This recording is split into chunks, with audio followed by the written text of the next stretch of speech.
Hey, I'm gonna turn this into that. I will show you how to install thin brick anywhere in your home. All next on HomeProhero.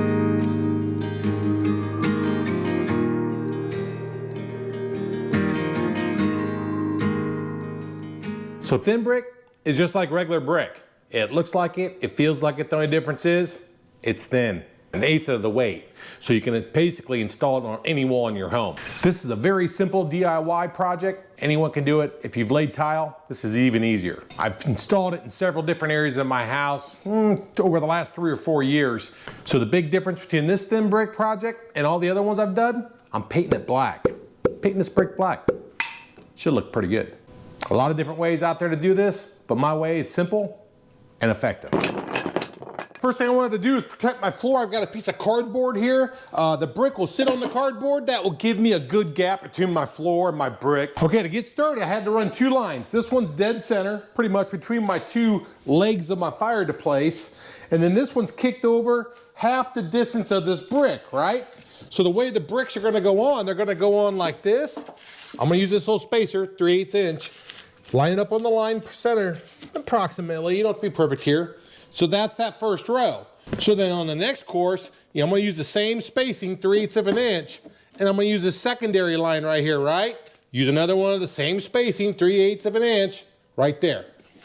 That's how I'm gonna know that my bricks all line up perfectly every time. These 2 lines, super important. With all that said, let's start laying brick. Cut me a bunch of little spacers, made them a little shorter. Get my first box of brick out. It's good stuff, no biggie. What I like to do is prep a whole bunch of them all at once. Liquid nails, right? I use heavy duty. Any kind of adhesive of this sort will work, I guess. And I just squirt some on there. You can be somewhat generous if you want. Okay, let's lay our first one, right? There's my spacer. Here's my first one. Figures, I got it on my fingers already. I just smear it on there. Boom. Make sure it's somewhat center. Yeah, we're good right there. That's how easy it is. It's pretty simple. All right. Now you could use mortar here, but honestly, I think mortar's overkill. You don't need it. These things don't weigh a ton. So anyways, I just keep laying brick. I don't know what we're gonna get at the ends here. I know it's gonna be close, but it doesn't matter. The grinder will make easy work of that. Put another spacer in here.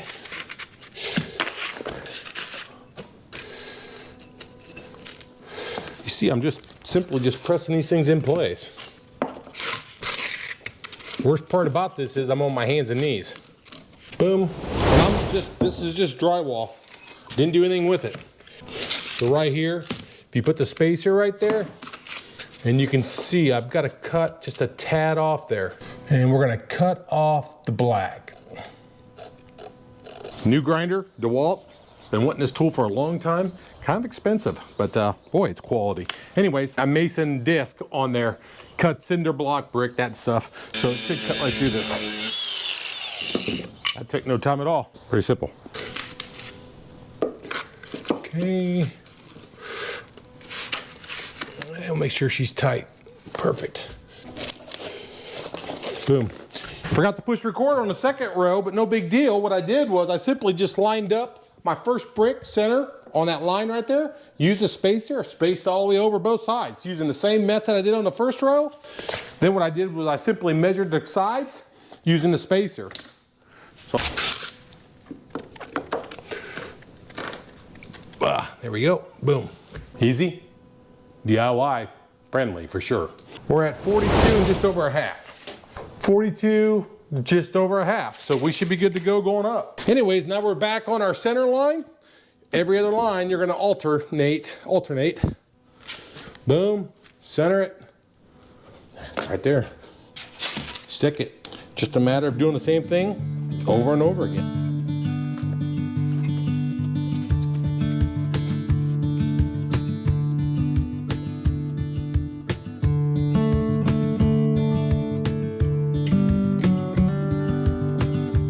I think I'm good to go here. So no cuts here at all. I have to start working at the sides here. Not a big problem. I'm just going to use 1 brick per side. Just the only difference is I have to cut it and then reverse it and make that natural seam carry up through the fireplace. You have plenty of working time on the liquid nails. I would say a good 20-30 minutes on the brick, if not longer. So you don't have to worry about that. Should I get lucky or what? Somehow I think I worked out where I can just pin this underneath here. And I think the lines are lined up right. We'll find out here in a minute, but put this support here temporarily. Very important that we keep these middle ones level. We don't want to saddle in the middle. That would look horrendous. So hardest part is putting the liquid nails on. But you know what? This is so much easier than mortar. Now you can do it either way. If you want to spend more time and more of a mess mixing mortar and getting the consistency right, trialing it on, go ahead. Could put a level across, but I got a HomePro laser. I'm gonna use it. Now I'm looking for each block. I'm looking for that laser line on top of each of those side blocks there. I want to be on top of it. Let's see what that gives me. I'm a little too high. Right there. That's pretty good right there. So you can see those middle ones are down low. So we use cardboard and get those up. 10 3/8. 10 3/8. Let's get those two corners cut, which should be 3 1/4. So like I said earlier, I've had this brick in my house for a while now in different areas of my home. And everybody that comes over loves it. They actually think it's real brick. You don't want to buy those 4x6 or 4x8 sheets of brick that look like brick, because they don't look like it and they definitely don't feel like it. So don't go cheap. Spend the extra money, make this a great project and not a DIY project that an amateur did. It doesn't cost a ton more and the look is second to none. Okay, I'm in love with that handheld grinder. That thing works like a champ. Keep in mind, the spacing from the layers, or I guess the courses, and in between are all the same. 3/8 of an inch. Well, it finally caught up to me. It looks like I'm gonna be cutting. Yep, cutting a little bit, not much. Not too bad though.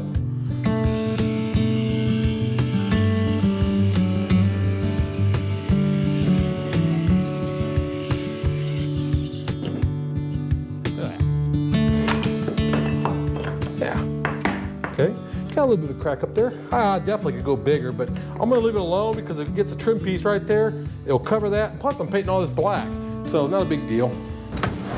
Last time I just used a hammer and used a mason hammer, believe it or not, and it worked fine too. It just doesn't give you as clean as a cut. So if you have a grinder, use a grinder. If not, you can use a mason hammer. You can get them at Lowe's. That's all the cutting, hopefully. Let's go install.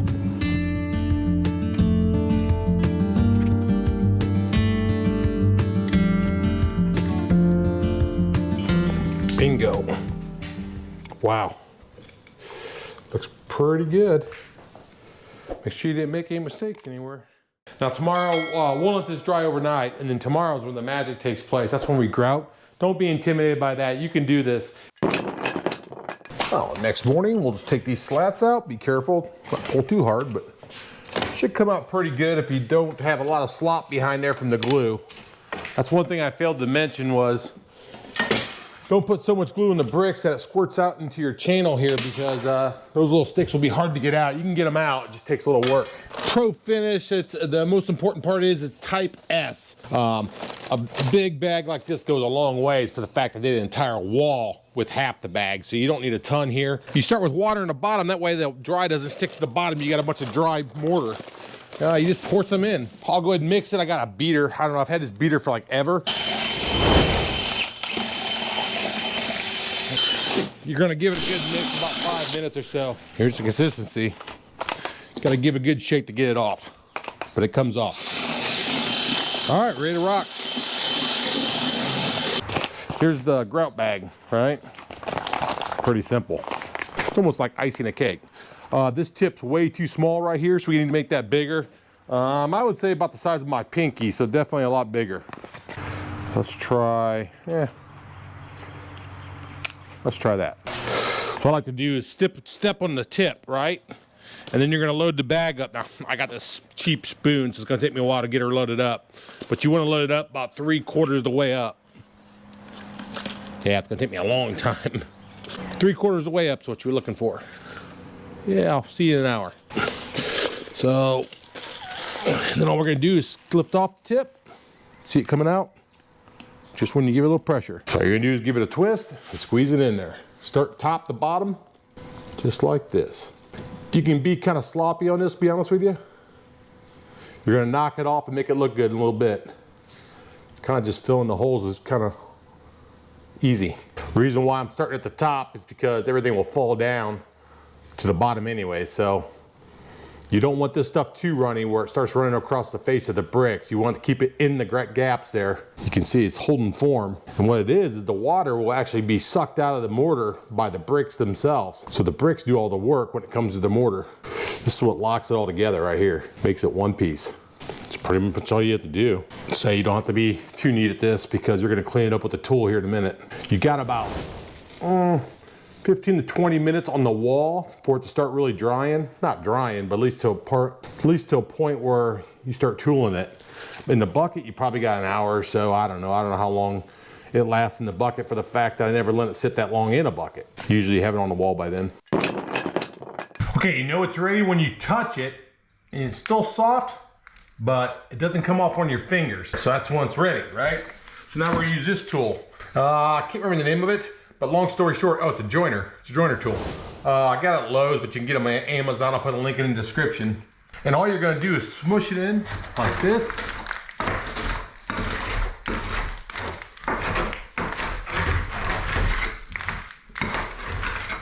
And then you can pull down these little joints right here.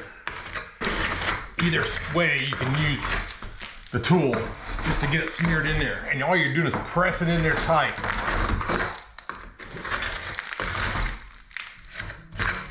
See these little crumbs right here? Don't worry about them. We'll get them with the broom here in a minute.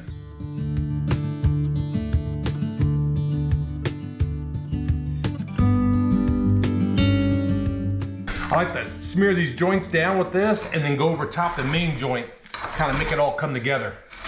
You'll see the broom will really bring it together. Now watch this, regular broom. About a 45-degree angle is what you're looking for. Almost like when you're grouting. Gives it a nice clean finish. Look at that.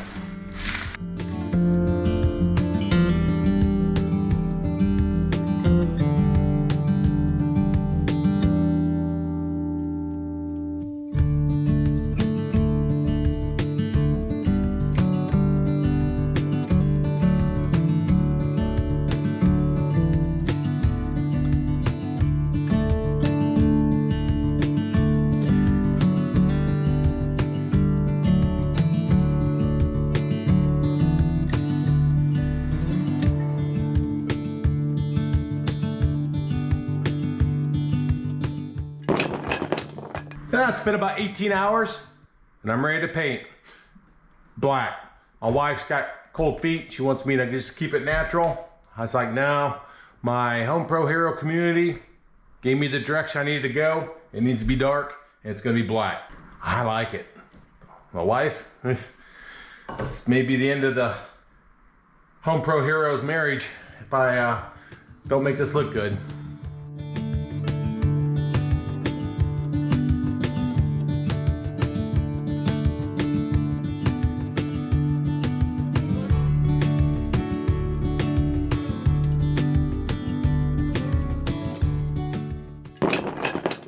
What do you think? Do you like it? Black and everything? I like it, and the wife likes it. So what'd this cost me? If you throw in the tools, another $20 minus the grinder. All in all, I'm all in for $200. Thin brick is a great look. It's easy, DIY friendly. It can be installed on drywall, concrete, or really any type of surface. It can also be installed inside or outside. If you want to see me install thin brick on concrete, take a look at this video. If not, no big deal. I'll see you next time and take care.